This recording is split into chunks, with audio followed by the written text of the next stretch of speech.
Hello, this is Greenhat-Redbeard Adventures. I apologize for the very particular angle that the camera is at right now, but it's necessary to show you a demonstration of how to use one of these magnesium flint strikers. Now, basically, the principle of how this works is that this black here is a ferro rod that's glued in place, and the silver here is the magnesium. Now, how it's supposed to work is that you're using a scraper that it comes with. Some of them, this one is from SOL, so this is the scraper that they give you. For other ones, they're from Koglins and such. It'll look almost like a little hacksaw blade. I prefer the hacksaw blade better, but we'll see what happens here. And most of them will come on some sort of a chain like this, but I like to take the chain off personally and replace it with some form of paracord instead. And that's assuming, of course, I continue to use it in the future. So what you got to do with this is that how it works is that you got to scrape off the magnesium, make yourself a nice little bundle, and a bundle is going to be roughly the size, just enough to cover the size of a quarter coin. And then, of course, you have to turn around and strike it with your ferro rod, and that magnesium will burst into a nice little flame, and thusly, presumably enough to make your fire with. Now, again, there's different ways you can do this. You can also use the back edge of your blade as well as the sharp edge of your blade, being your knife. I strongly recommend you don't use your knife because it dulls down your knife quite a bit. So it's better to use the striking piece or the back edge of your blade, assuming it's got a nice sharp edge to it, but either way. And so we're just going to start this off with this one here and see how far we can get with it.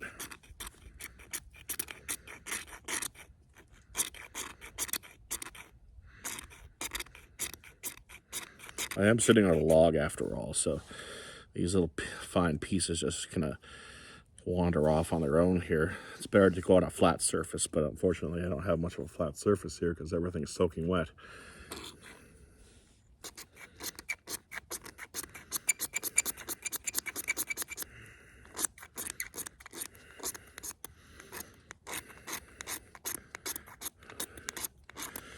Now, they say that generally the size of a quarter will do, but I think I'm going to go a little bit extra here, just because of the surface here is being wet and all. But so far it appears to be scraping off quite nicely. Your biggest enemy here is going to be the wind, because even the slightest little breeze can just blow all this away, and you're going to be starting all over again.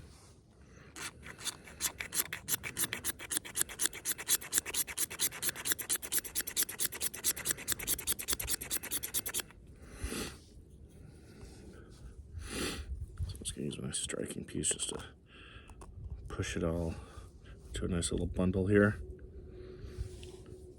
So now there's a little bit of a gust of wind coming along and starting to blow some of it away.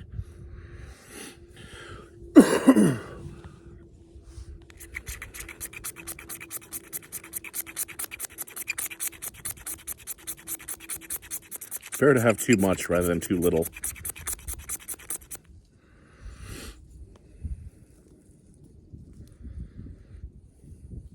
Here comes a little breeze of wind again. You just got to protect it every single time. Even so much as a little breeze comes by, you just got to protect it, stop it from blowing away. It's best if you have like your little tinder bundle and you're putting all of this right into the tinder bundle right out the get-go, so that way when you strike it with the ferro rod and it ignites, it'll then thusly ignite your whole tinder bundle, instead of just doing it like this and then putting the tinder over top. So I'm just going to give this just a little bit more.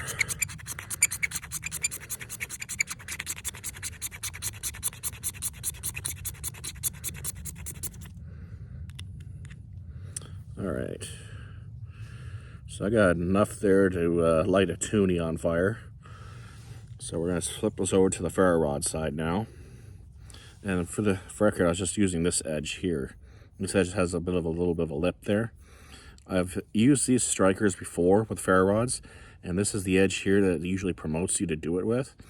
But I've never liked doing it that way, but I'll probably try both and see what happens.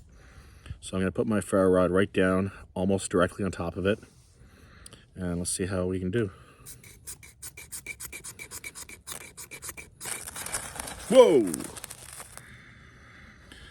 That actually flashed so bright into my eyes that I just got myself a little bit of like a flash burn to my eyes there, and I had to close my eyes. That was bright, but wow, wow, that actually worked out so much better than I thought. Look at that. That actually works so much more better than I thought. This is definitely valuable. So, yeah, there you go. With what's little that's left there, I'm going to see if I can try to ignite that again. Maybe if there's a little bit left underneath.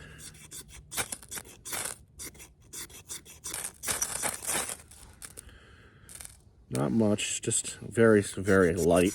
Not like a big flash like it was before.